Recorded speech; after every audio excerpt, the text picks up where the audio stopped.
Thank you, Dusty, and thank you, everyone, for the opportunity to be here. It's quite an honor. As I prepared kind of in my head what to talk to you about as far as emerging treatments for lung cancer, having been a surgical nurse for 30 years, I've looked lung cancer patients in the eyes every day that I come to work. And I have had the privilege to see the growing hope for lung cancer patients, and particularly my angle is surgical treatments that we now have that we didn't have 30 years ago. Improving imaging studies, I think, is one of the biggest advances that I've experienced, being able to see what the disease looks like with 3D imaging, being able to stage patients with what we now have as PET scans has really advanced the field as far as being able to properly stage and prepare patients. In addition to radiographic imaging, we have now developed endobronchial biopsies via ultrasound, which has essentially eliminated patients needing to be invasively staged with mediastinoscopy, which is the EBUS is a much safer procedure for patients. I've also seen the emergence of what we call minimally invasive surgery for lung cancer patients. And when I started taking care of patients in 1987, the surgery that was offered was called a thoracotomy, which, for those of you that don't know, is a close to 10-inch incision starting around your scapula and coming around your side. And now I'm sending patients home the day after surgery with sometimes one incision about 3 centimeters long. So it's an incredible advance. We now have robotic surgery. Just last week, the FDA approved a new robotic system that will allow surgeons to be able to better feel. The instruments give them tactile feeling back, which they presently don't have with the Da Vinci system. So that's been used and trialed in Europe, and now the FDA has approved it here in the United States. So that's an exciting advance for us in the field of surgery.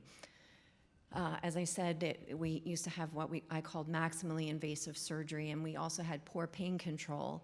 And over the past 10 years, the emergence of the ability to use what's called a thoracic epidural has just revolutionized the care that we can provide to patients and the extent of operations that they're able to tolerate. So we make smaller incisions now.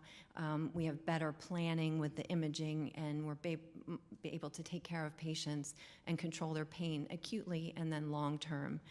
And in the current state of the opioid epidemic in the United States, it's becoming more and more difficult for us to prescribe postoperative narcotics when patients go home. So there are multiple studies, one in which we're involved in the United States in using cryotherapy for patients to control their pain long term. So I think this is going to be on the horizon as a really good improvement for these patients having surgery.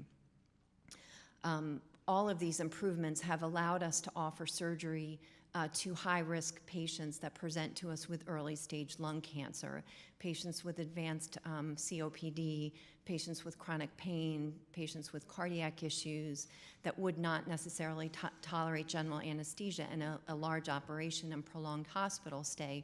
We're now able to decrease the amount of anesthesia time, the amount of pain they have postoperatively, and then the time that they're actually spending in the hospital is much less. So I would say that emerging treatments in the field of surgery for lung cancer patients is very hopeful and exciting, and I can only see it improving in the future.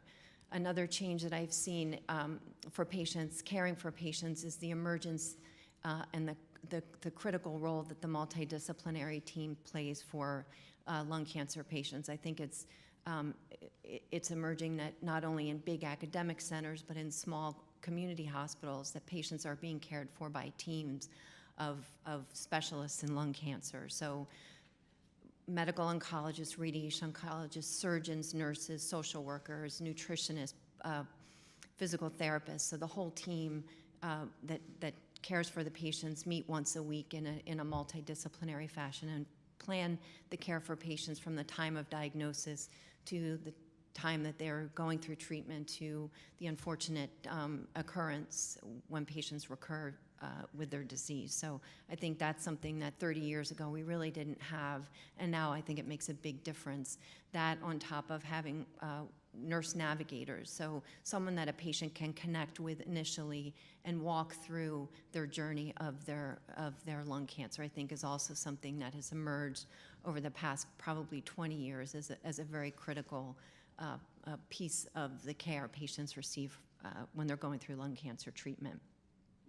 From the surgery end, I think we make it a 100% commitment to bank tumor and to send all tumor for testing. As Dr. Hirsch mentioned, all the molecular testing that needs to be done.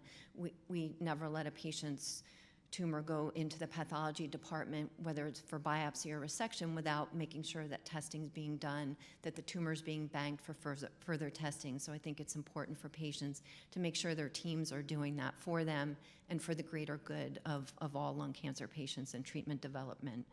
And then lastly, I would say the emergence, as my colleagues have just discussed, the importance of patient education and patient support can't be stressed enough. And I have spent countless hours repeating myself and going over what the disease process is, what the staging will be needed, what patients will expect before, during, and after their surgery. So I think it's critical that teams continue to educate their patients, but also that the advocacy groups are also providing that education. So having over in 2017, having my two dear aunts diagnosed with lung cancer, I think the importance of education hit home to me more so than ever, and asking questions and wanting answers that sometimes we don't have is critical for the patients as they're going through lung cancer treatment. So I would say, reflecting back over the past 30 years, it's incredibly hopeful for lung cancer patients now in 2017, both in the United States and globally. I had the opportunity to work with many nurses throughout the world, and I do believe that there's great hope for lung cancer patients. Thank you.